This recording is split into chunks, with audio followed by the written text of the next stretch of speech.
टीमला भूक लागली, पटकन गेली लाईट.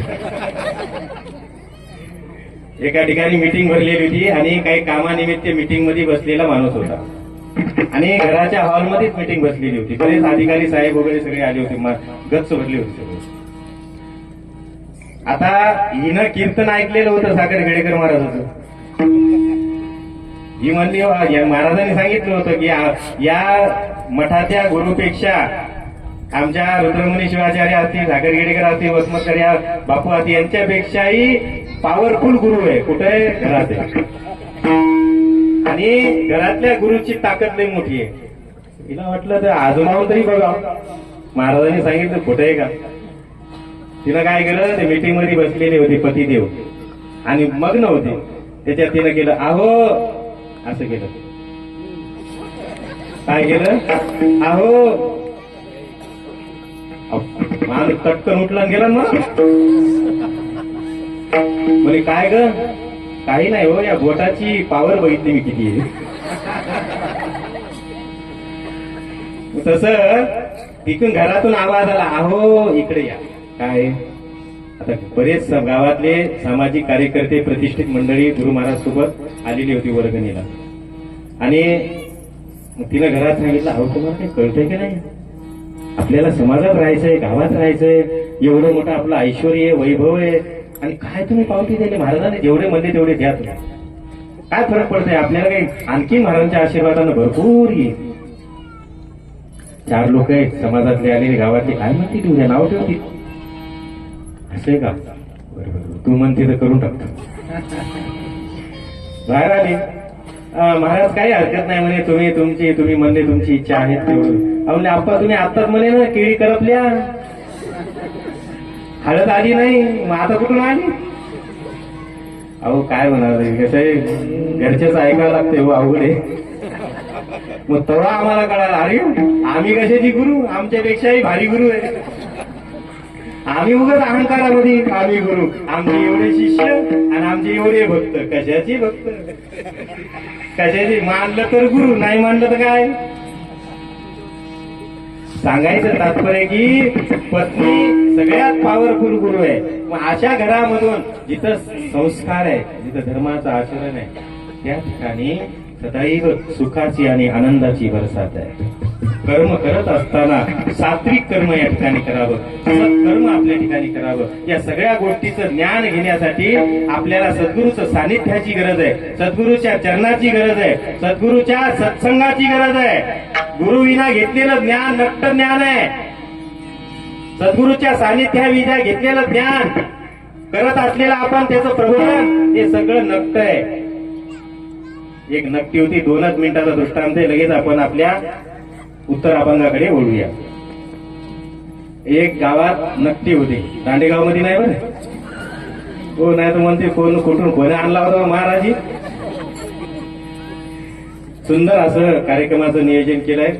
आमचे जयराव कानडे आशेगावकर विनेकरी आहेत, पुन्हा शेषगिरी महाराज आहेत, त्याचबरोबर आमच्या मंजुषाताई, शिवकांताताई, अनेक महिला मंडळी. भाग्यवान आहे तुमच्या गावातून एक शिवभक्तीचा प्रचार करणारं पुष्प फुललेलं आहे सद्गुरूच्या कृपेनं.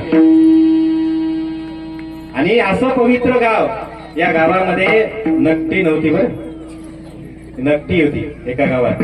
तिचं लग्न जमत नव्हतं आणि श्रीमंत होते आई वडील. आता लग्न कोणी पसंत करत नव्हतं.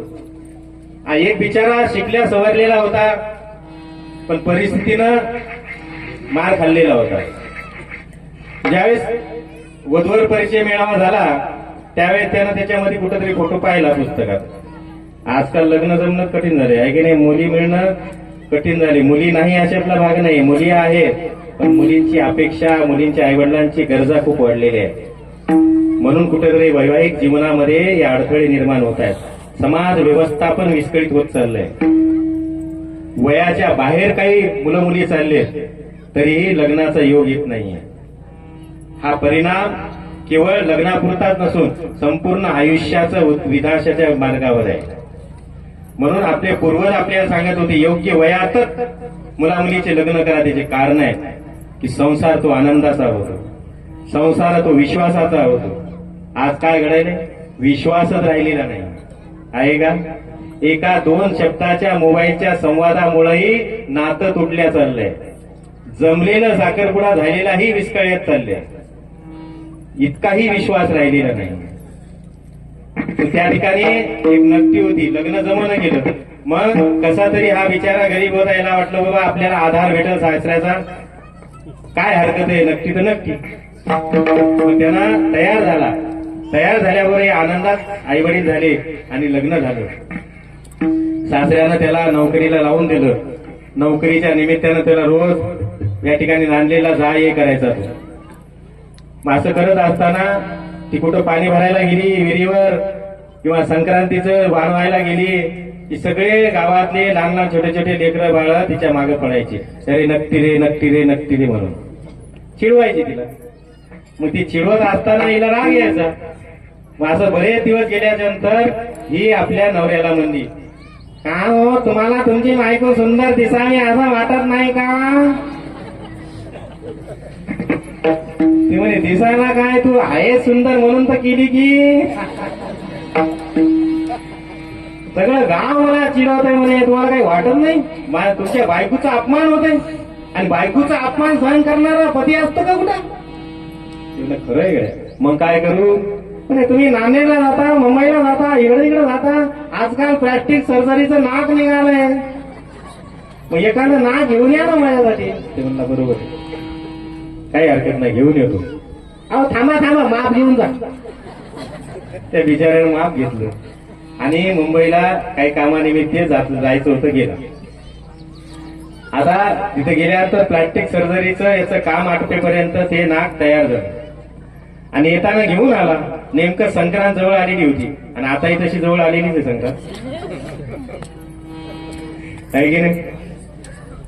आणि महिलांना खूप हौस असते. आपल्या पतीनं काही गोष्टी घेतल्या की ती अनेकांना दाखवणं, अनेकांना सांगणं मोठेपणा असतो, आहे की नाही? पाहणं काकू, पाहणं ग सखू, मला किती नाही म्हणलं मी यांना, ऐकलत नाही ग, लईच प्रेम करतात माझ्यावर. साडीच आणली नाही, आणलेलीच नसती, घरातलीच असते. तसं नाक घेऊन आले आणि आणल्यानंतर येणं, का हो आले का? हो आले. आणलं का? काय? नाक. मग नाक घेतलं आणि बरोबर तिनं काय केलं, आरशासमोर गेली आणि लावून बघितलं. फेस टू फेस बसलं एकदम. अरे बापरे, आता कोणी मला नक्की म्हणाल का? आता नाक आलं की नाही, मग आता सगळ्या गावाला कळालं पाहिजे की नाही नाक आलं म्हणून. मग कुठं जिथं विहिरीवर पाणी शेताला बाया जमा होतात तिथं इकून पदर करत, तिकून पदर करत, हिला दाखवल तिला दाखवल, कोणी बाई म्हणून तुला नाक आलं म्हणून. अहो बघा ना, मला नाक आलं. वा वा वा, छान झालं ग माय.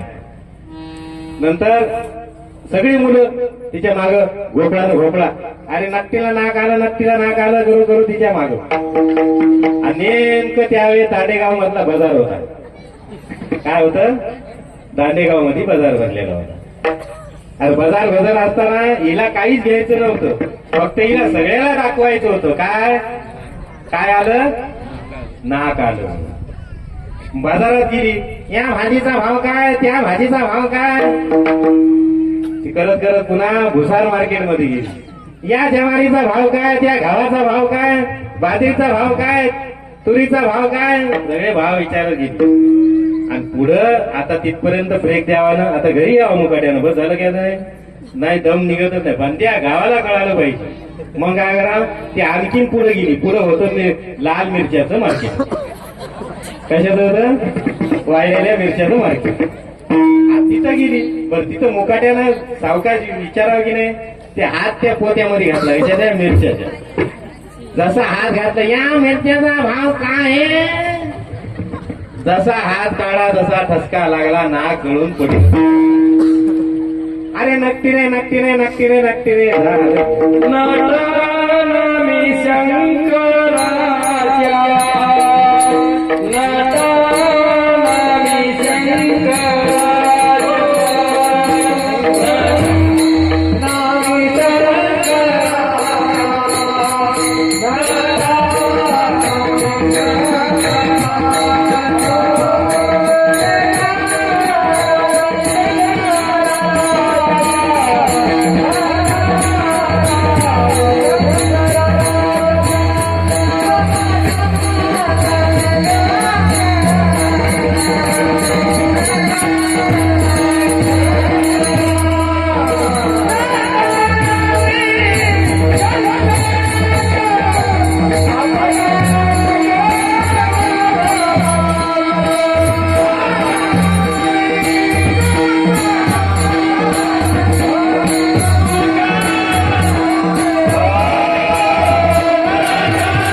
आणि शंकराच्या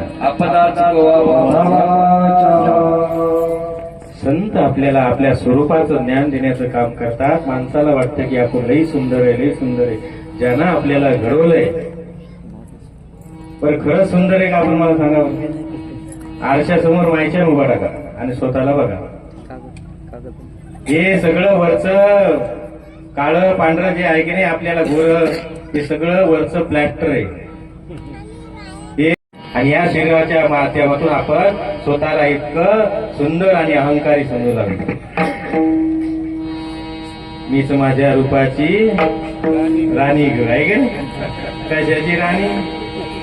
राजा भरतो पाणी. सुंदरता ही कार्यातून असावी, सुंदरता ही विचारातून असावी, सुंदरता ही अंतःकरणातल्या भावनेतून असावी. सुंदर वरचं सौंदर्य हे आदर बोलतायत म्हणून महाराजावर श्रद्धा. उद्या आणखी कोणी चांगलं बोलणारं आलं की त्याच्यावर श्रद्धा जाते. आजचा महाराज गायब. असं घडतंय की नाही? या देवावर श्रद्धा. लगेच कळालं की अरे हे देव लय लवकर पावते, लगेच तिकडे झुंबड लागते. हे गेला वाऱ्यावर. श्रद्धा नुसतं परमार्थ मार्गावर श्रद्धा असूनही चालत नाही.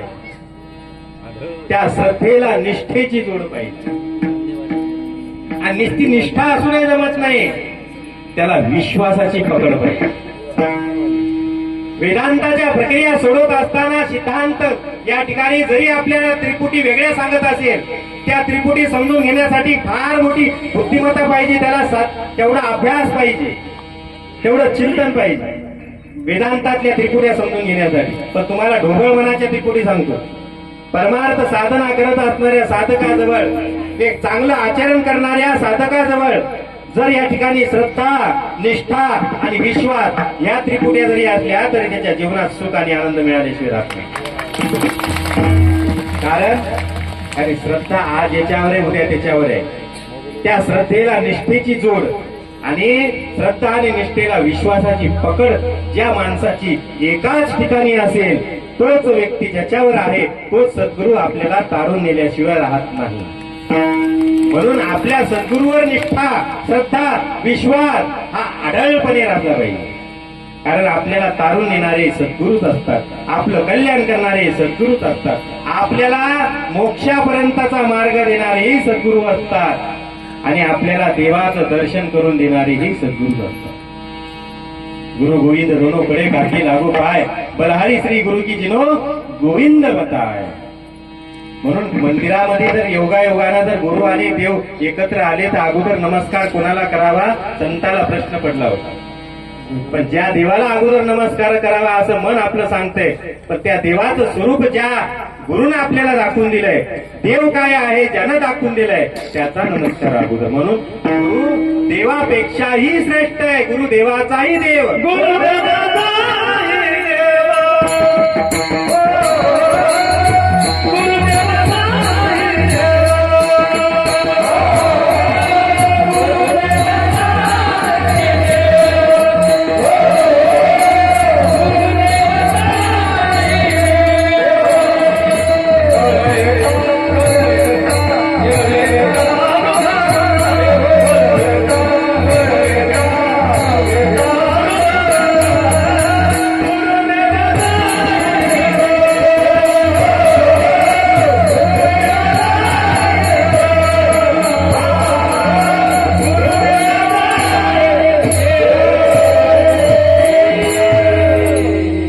देवाचाही देव कळू येता म्हणून सद्गुरू आपल्या जीवनामध्ये फार महत्वाचा भाग आहे. त्या सद्गुरूच्या कृपा आशीर्वादानं, त्यांच्या प्रसादानंच आपल्या जीवनात मंगलता येणार आहे, आपल्या जीवनाची पवित्रता होणार आहे.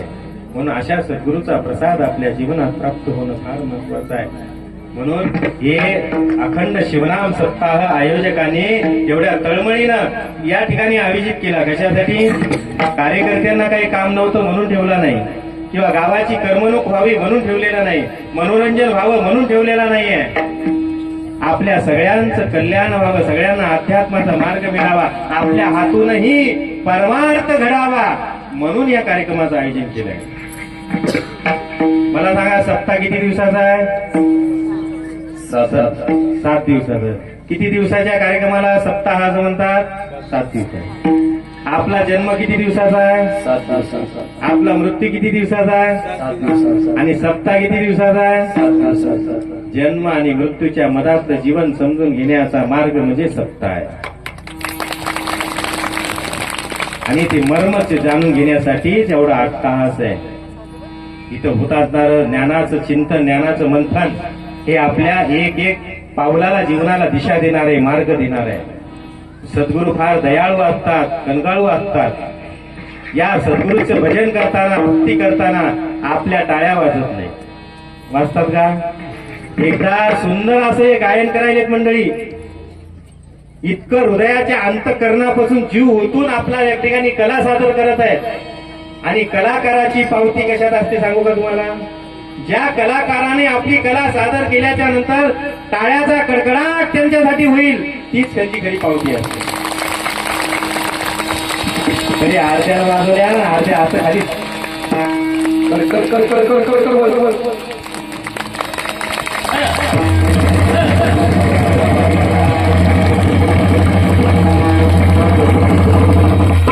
आता आपण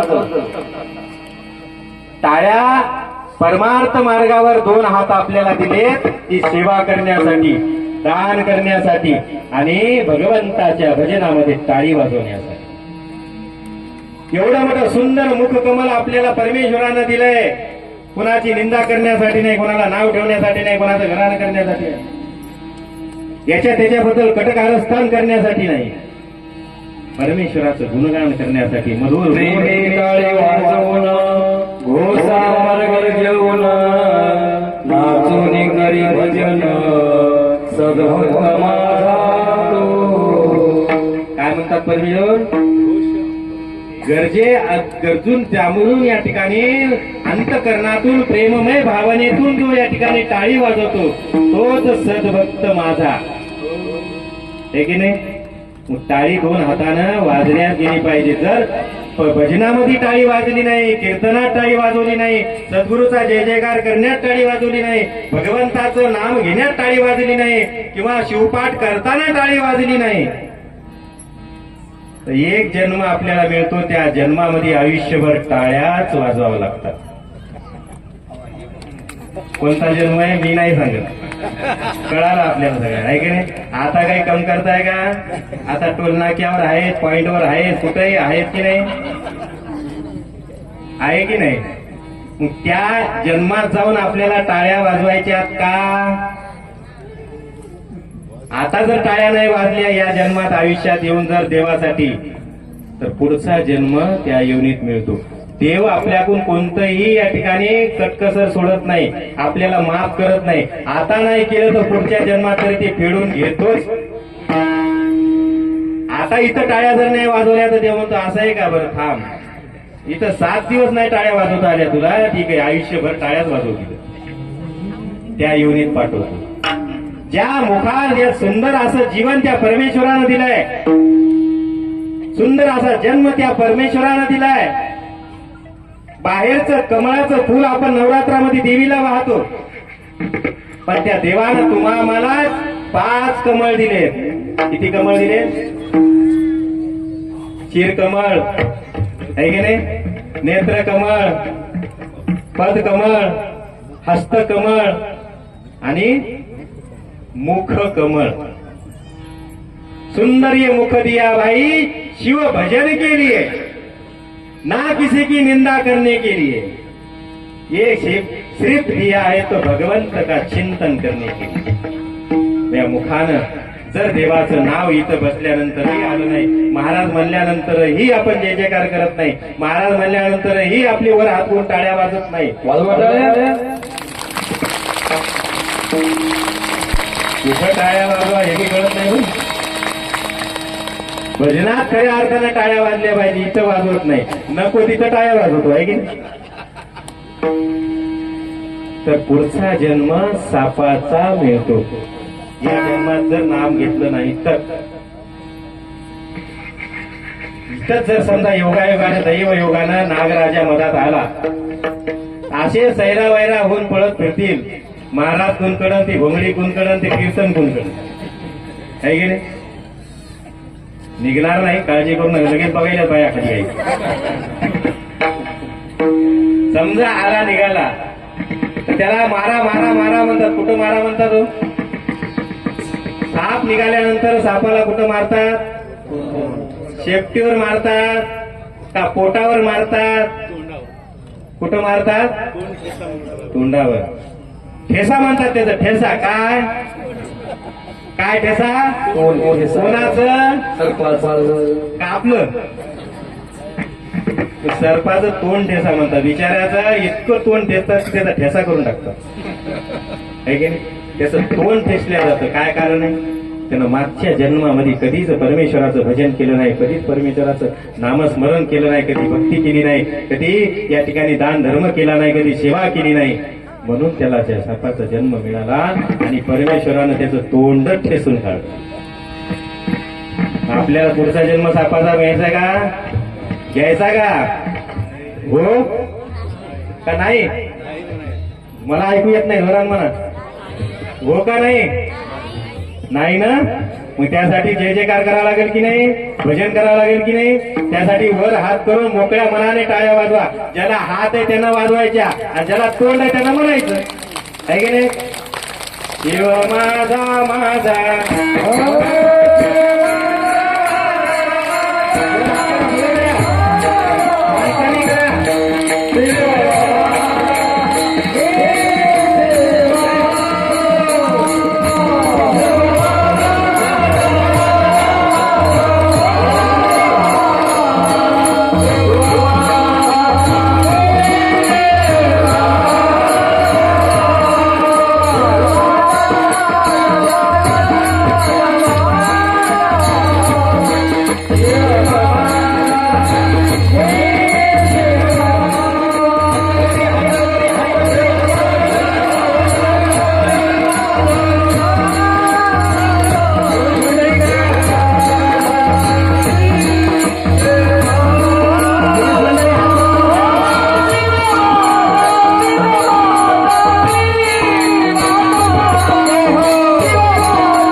फक्त मला बसता येत नाही, पण तिथीच अडचण आहे.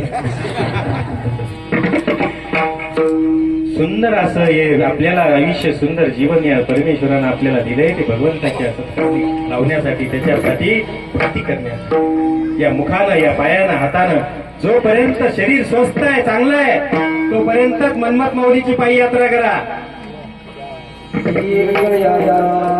जेव्हा जोपर्यंत हात चांगले तोपर्यंत साधू संतांची, समाजाची आणि आई वडिलांची सेवा करा.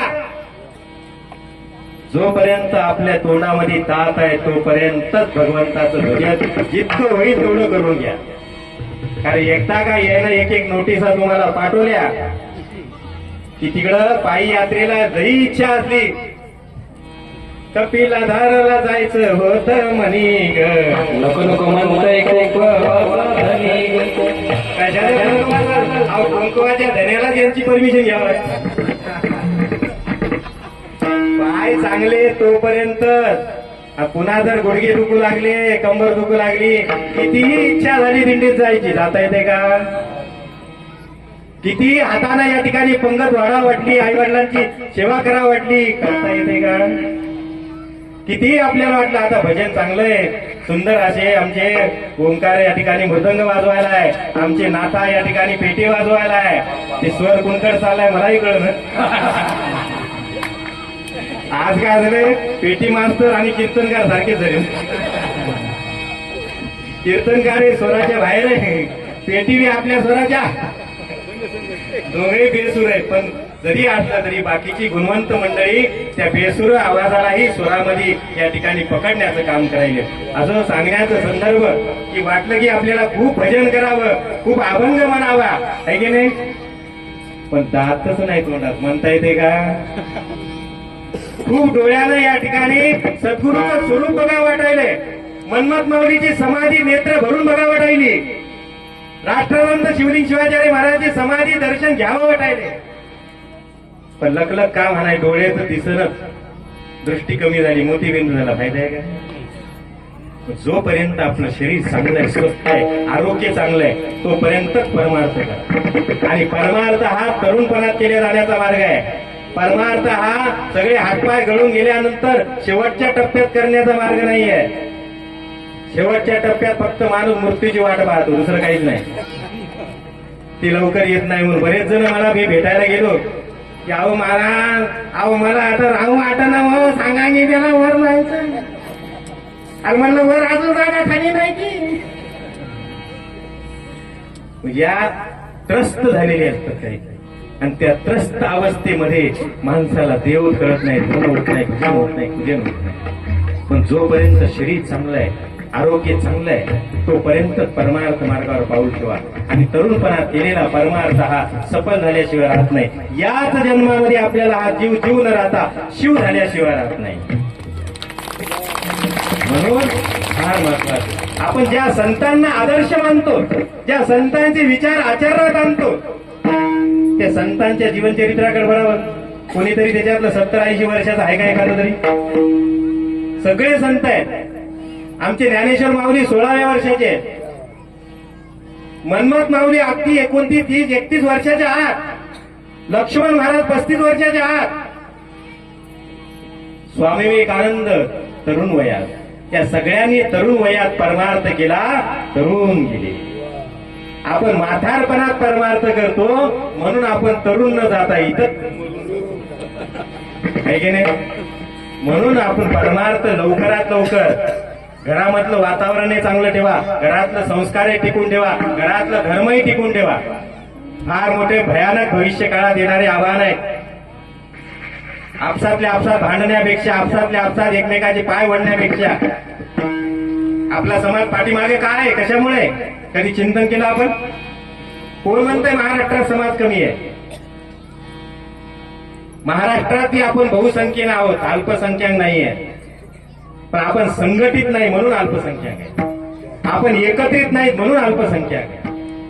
काळ आजचा संघटित होण्याचा आहे. एकत्रित या एकत्रित येऊन असं अखंड शिवनाम सप्ताहासारखे उपक्रम हाती घ्या आणि त्याच्या माध्यमातून समाजाला एकत्रित करा आणि समाजाला एकत्रित करून अनेक समाजामध्ये विचाराची प्रेरणा प्रबोधन संतांचं प्रसार प्रचार करणाऱ्या विचारवंतांचं चिंतन करा. आपल्या परंपरा आपल्या ग्रंथ आपले साहित्य आपल्या संस्कृती आपले संस्कार आपला आचार आपला विचार ते समजून घ्या जाणून घ्या आणि कुठेतरी मार्गक्रमण करा. आता जर आपण मार्गावर यात आरूढ झालो नाही तर पुढचा भविष्य काळ आपला सगळ्यात मोठा घातक आहे. म्हणून एकत्रित या संघटित व्हा आणि एकत्रित आल्याचं ताकद आगळी वेगळी असते. एकत्रित आल्यानंतर वातावरण निर्माण होण्याची शक्ती वेगळी वेगळी असते. हे अनेक वेगवेगळ्या संप्रदायाच्या उपक्रमाचा आपण पाहत आहोत त्याचा अनुभव आपल्याला येतोय. आज एवढा समाज एकत्र आलाय आनंद झाला की नाही? फार मोठी शक्ती तयार झाली की नाही? आणि ही शक्ती, ही वज्रमूठ फार महत्वाची. ही एकत्रित या संतांचे विचार आपल्याला या ठिकाणी उतरून जाण्याचा मार्ग देतात. आपल्याला संतांचे विचार माणूस होण्याचे विचार देतात. आता माणूस होण्याची गरज आहे, पण माणूस देव व्हायचं का, संत व्हायचं का, महाराज व्हायचं का, गुरु व्हायचं हे नंतर आहे. सगळ्याला गुरु व्हायची फिकीर पडलेली आहे आपल्याला कल्पना. शिष्य कोणाला, मी पहिले सांगितलं, शिष्य कोणालाच राहावं वाटलं, सगळ्याला गुरुच व्हावं वाटलं आहे की नाही. आणि शिष्य इतके कलाकार असतात काय काय. या समाजामध्ये दुर्या निर्माण व्हायल्यात, गटबाज्या निर्माण व्हायल्यात, महाराजामध्ये या ठिकाणी गैरसमज निर्माण व्हायले. याला कारण कोणी असं तर तुम्ही आम्ही. आमचा महाराज मोठा, तमका महाराज मोठा, ये मठ मठान ते मठ खाली. कोणताच मठ मोठा नसतो, कोणताच मठ लहान नसतो. मठ ही गादी, तो अधिकार सारखाच असतो. सगळ्यांचा अधिकार सारखा आहे, सगळ्यांचा विचार सारखा आहे, सगळ्यांचं कार्य सारखं आहे, सगळ्यांचं लक्ष सारखं आहे, सगळ्यांचं ध्येय एक आहे. फक्त एखाद्या गादीवर आलेल्या व्यक्तीचं कर्तृत्व मोठं असते.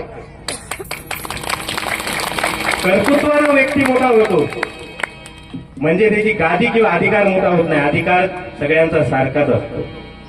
म्हणून या गोष्टी समाजामध्ये धुरळ निर्माण करण्यापेक्षा, गैरसमज निर्माण करण्यापेक्षा आपण सगळे एक आहोत. आपल्या परंपरा एक आहेत आणि येन प्रकारे कोणत्या ना कोणत्या उपक्रमाच्या माध्यमातून आपण सगळे एक राहिलो पाहिजे. म्हणून देव, गुरु, संत काय व्हायचं नंतर, अगोदर माणूस व्हा. माणूस होण्याची गरज आहे. माणसाच्या गर्दीत माणूस शोधितो मी. या गर्दीत माणूस पण हरपलेला आहे. ती माणुसकी जपा. आपल्या घरामध्ये कौटुंबिकता हरपलेली आहे, घरामध्ये बोलणं बंद झालेलं आहे, घरामधला संवाद हरपलेला आहे, घरामधला आबोला वाढलेला आहे. पोरगी माई संग बोलत नाही, पोरगा बाबा संग बोलत नाही, भाऊ भावाला बोलत नाही, जाऊ जावाला बोलत नाही, नातू आज्याला बोलत नाही, भाचा मामाला बोलत नाही. ही घरातली स्थिती झालेली आहे. म्हणून आबोला दूर करा आणि संवाद वाढवा. जिथं संवाद फुटला तिथं वाद आला.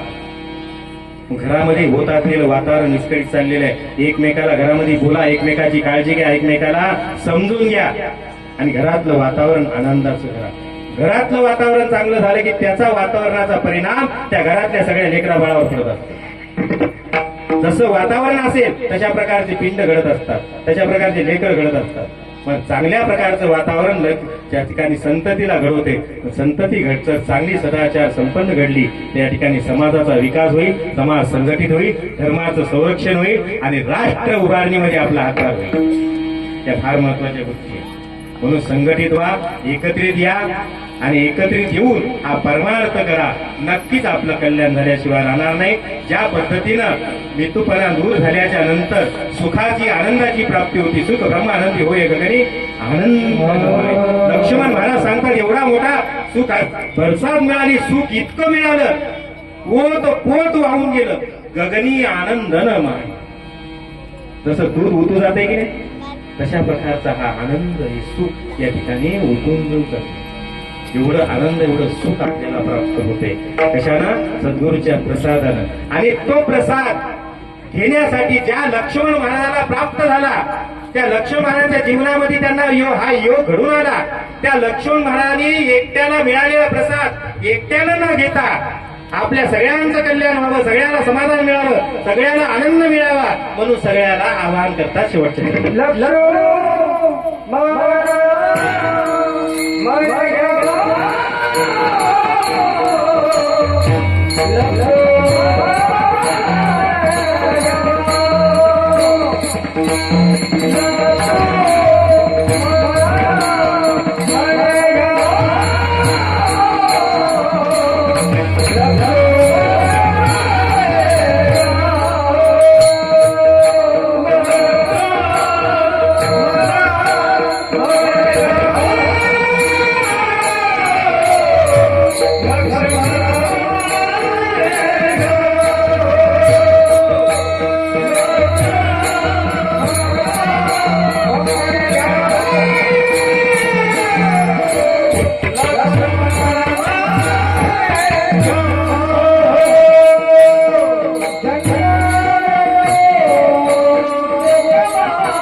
एकदा या सगळ्या कलाकारांसाठी जेवढे गायक आहेत, वादक आहेत, टाळकरी आहेत, आमचे पेटी मास्तर आहेत,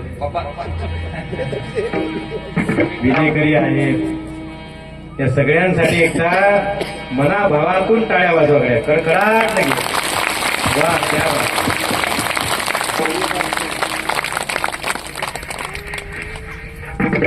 श्रोत्यांचा टाळ्यांचा प्रतिसाद ही कलाकारांची सगळ्यात मोठी ऊर्जा असते.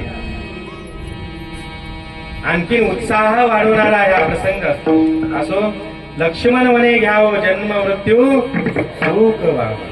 ज्या लक्ष्मण महाराजांच्या जीवनात सद्गुरूचा प्रसाद प्राप्त झाला, तो प्रसाद प्राप्त झाल्यानंतर एकट्याचा न ग्रहण करता, एकट्याजवळ न ठेवता संत कधीही स्वतःला काहीच ठेवत नाही. जे प्राप्त झालंय ते देण्याचं काम करतात, वाटण्याचं काम. जे सदाही देत राहतात त्याला संत असं म्हणतात. सदा जनमानसाच्या उद्धाराची, कल्याणाची कामना करतात त्यांना संत असं म्हणतात. सातत्यानं त्यांचे हाडामासाचे बनलेलं शरीर चंदनासारखं समाजासाठी झिजल्या जातं, त्यांना संत असं म्हणतात. म्हणून संतांचे फार मोठे उपकार आहे. लक्ष्मण महाराजांच्या जीवनात प्राप्त झालेला प्रसाद त्यांनी एकट्याला न ठेवता आपल्या सगळ्यांना आवाहन केले. काय म्हणले? लक्ष्मण म्हणे घ्या हो, आणि काय करा म्हणले? घेऊन जन्म चुकवा काय चुकवा म्हणले? जन्म मृत्यू. काय चुकवा म्हणले? जन्म मृत्यू. जन्म मृत्यू या ठिकाणी चुकवण्यासाठीच हा अखंड शिवनाम सप्ताह या ठिकाणी 7 दिवसाच्या सप्ताहाचा सार म्हणजे जन्म मृत्यूच्या फेऱ्यातून बाहेर जाण्याचा मार्ग आपल्याला मिळावा यासाठी. जन्म मृत्यूचं रहाड गाडगं सोडवण्यासाठी लक्ष्मण महाराजांनी प्राप्त झालेला प्रसाद आपल्या जीवनातही आपल्याला प्राप्त व्हावं. नश्वर आणि शरीर आणि विभवम नैव शाश्वतम नित्यम सन्निधो मृत्यू कर्तव्यो धर्म संग्रह. अशा प्रकारचं जीवन असणाऱ्या माणसाच्या जीवनामध्ये जर जन्म मृत्यूचा फेरा सुटवण्यासाठी सगळ्यात मोठी सुवर्ण पर्वणी म्हणजे अखंड शिवनाम सप्ताहाच्या माध्यमातून सद्गुरूच्या प्रसादाची आहे. तो प्रसाद घेण्याचा दिवस म्हणजे आजचा आहे. आजचा कोणता प्रसाद आहे? गुरुचा प्रसाद आहे. आणि हा गुरुचा प्रसाद आपल्या सगळ्यांच्या जीवनात प्राप्त हो, सगळ्यांच्या जीवनात आनंदाची प्राप्ती हो, कल्याणाची प्राप्ती हो. आपल्यातलं द्वेष मत्सर तिरस्कार हा निघून जावो. गावात शांती नांदो, गावात आनंद नांदो, शेजाऱ्यामध्ये प्रेम राहो, घरातलं वातावरण आनंदाचं राहो. सगळे एकमेकाशी एक निष्ठेने एक प्रेमाने सगळे आनंदाने या ठिकाणी नांदो अशा प्रकारची कामना करतोय. साखरखेडा इथे येणाऱ्या अधिक मासामध्ये 21 मे ते 28 मेला भव्य दिव्य शिवमहापुराण कथा पारायण आणि कीर्तन महोत्सव सोहळा आयोजित केलेला आहे. नामवंत संप्रदायातील कीर्तनकार, भजनकार, गायक मंडळी यांच्या जुगलबंद्या त्या ठिकाणी होणार आहेत. आणि युवक मेळावा, महिला मेळावा असे भरगच्च कार्यक्रम त्या ठिकाणी. सर्वांना हेच आमंत्रण निमंत्रण या ठिकाणी आपल्याला देतो. 21 मे ते 28 मे दरम्यान अधिक मासानिमित्त श्री क्षेत्र साखरखेडा येथे जगद्गुरु परिसिद्धांच्या संजीवनी समाधीच्या सानिध्यात आपण सगळ्यांनी यावं ही सगळ्यांना आवाहन करतो आणि या सेवेला आम्ही रामू. कार्यक्रमाला सुरुवात करूया. इथं आरती झाल्यानंतर इथं थांबायत, बसून जागेवर बसून घ्या.